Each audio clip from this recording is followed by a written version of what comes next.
Ko kun san menene sirrin da ke cikin sirtacciyar ma'aikatan sojin sama ta Area 51? Wadda akasarin ma'aikatanta mutanen wata duniyar ne wato aliens. Ku kasance da mu a cikin cikakken shirinmu na yau domin sanin gaskiyar abin da ake ɓoyewa game da ita, har ma tarihin samuwarta.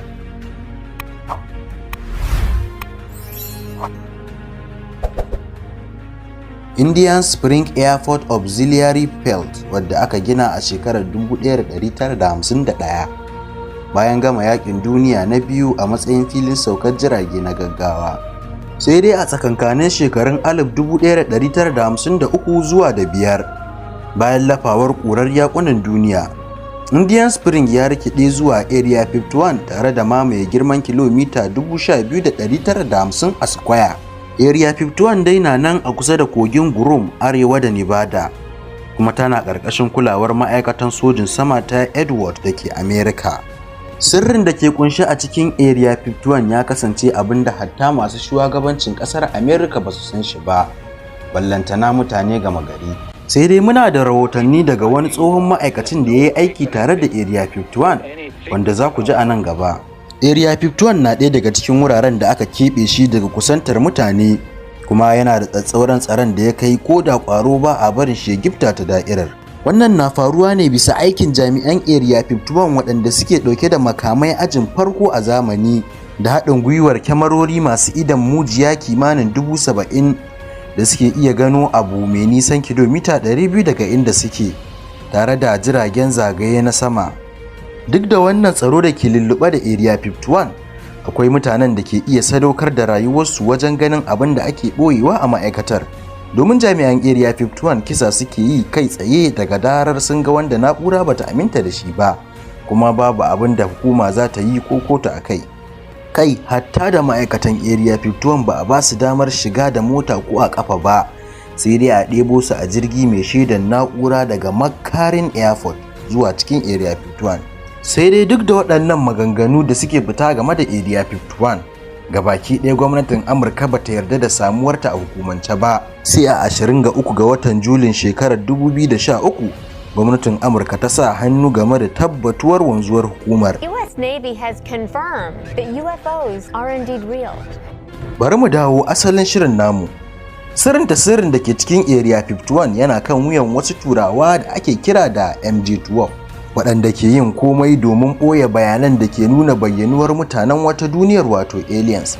Sai dai duk da shahararsu wajen hakan, ana samun wasu tsofaffin ma'aikata da ke fasa kwai game da abin da ake a cikin Area 51, kamar yadda Mr. Robert Codlader ya bayyana wa duniya.